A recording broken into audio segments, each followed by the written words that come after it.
আসসালামু আলাইকুম সবাইকে, আশা করি সবাই অনেক ভালো আছো। আজকে আমি চলে এলাম নতুন একটা ভিডিও নিয়ে। আইএলটিএস এর রাইটিং টাস্ক 1 এর কিছু টিপস নিয়ে আমি আজকে কথা বলবো। তো চলুন শুরু করা যাক। টিপস নাম্বার 1, আপনাকে আন্ডারস্ট্যান্ড করতে হবে টাস্ক। অনেক ধরনের টাস্ক রয়েছে রাইটিং টাস্ক 1 এ। তো আপনাকে বুঝতে হবে কি ধরনের কোয়েশ্চেন দেওয়া হয়েছে। তো প্রথমে আপনি দেখে নেবেন সেটা কি টেবিল, সেটা কি গ্রাফ, নাকি সেটা বার চার্ট, সেটা কি ধরনের টাস্ক অ্যাকচুয়ালি। টিপস নাম্বার 2, আপনাকে কি ফিচার্স গুলা ইন্ট্রোডিউস করতে হবে। তো আপনাকে প্রথমে চেক করে নিতে হবে যে কি ধরনের নোটেবল চেঞ্জ হয়েছে এবং কি ধরনের ট্রেন্ড ফলো হচ্ছে সেখানে, এবং কি ধরনের সিগনিফিকেন্ট পয়েন্ট আপনার চোখে পড়ছে, সেগুলো আপনাকে আইডেন্টিফাই করে নিতে হবে। টিপস নাম্বার 3, আপনাকে ইন্ট্রোডিউস করতে হবে ডেটা। তো একদম প্রথমেই আপনাকে যেই টাইটেলটা দেওয়া আছে সেটাকে আপনার প্যারাফ্রেজ করে নিতে হবে, এবং সেটা প্যারাফ্রেজ করার পাশাপাশি আপনাকে একদম মেইন যে ফিচার এবং মেইন যে ট্রেন্ডটা আছে সেই ট্রেন্ডটা ছাড়াও কম্প্যারিজন আছে সেটা আপনাকে উল্লেখ করে দিতে হবে। 4 নাম্বার টিপস, আপনাকে রাইটিং স্ট্রাকচার খেয়াল রাখতে হবে। ফার্স্টে আপনি যখন কোয়েশ্চেন দেখছেন, কোয়েশ্চেন দেখার পরে আপনাকে বুঝে নিতে হবে কিভাবে আপনি ক্রোনোলজিক্যাল অর্ডারে সিমিলারিটিজ আর ডিফারেন্সটা ক্রিয়েট করছেন, সেটা ক্রিয়েট করে আপনি সেটা উল্লেখ করে দিচ্ছেন সেখানে। 5 নাম্বার টিপস, আপনাকে অলওয়েজ ভোকাবুলারিতে স্ট্রং হতে হবে।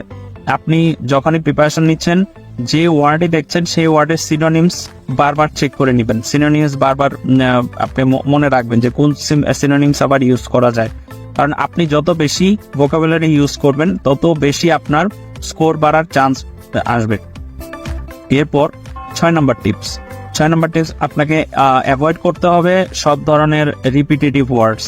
তো আপনি একটা ওয়ার্ড লিখে ওই ওয়ার্ডটা যদি আবার অন্য কোনো সেন্টেন্স ইউজ করেন, তখন এক্সামিনার বুঝেই নিবে যে আপনার ভোকাবুলারি স্ট্রং না।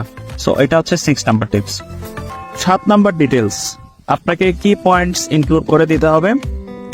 ফর এক্সাম্পল পার্সেন্টেজ, নাম্বারস, এই জিনিসগুলো যখনই আপনি দেখবেন সেগুলো খুব ভালো মতো আপনাকে ইনক্লুড করে দিতে হবে।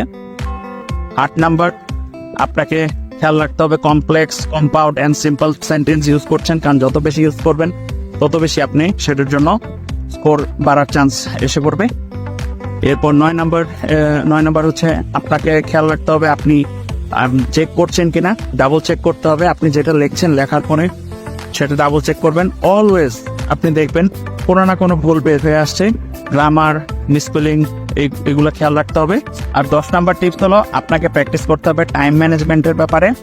তো টাইম ম্যানেজমেন্ট কিভাবে করবেন, ফার্স্টে প্র্যাকটিস যখন শুরু করবেন দেখে নেবেন কখন শুরু করছেন আর কখন শেষ করছেন। এভাবে করতে করতে আপনি বারবার প্রত্যেকটা 1 মিনিট করে করে কমানোর ট্রাই করবেন আপনার, তাহলে হচ্ছে স্কিলটা বাড়বে টাইম ম্যানেজমেন্টের। So thank you for watching my video.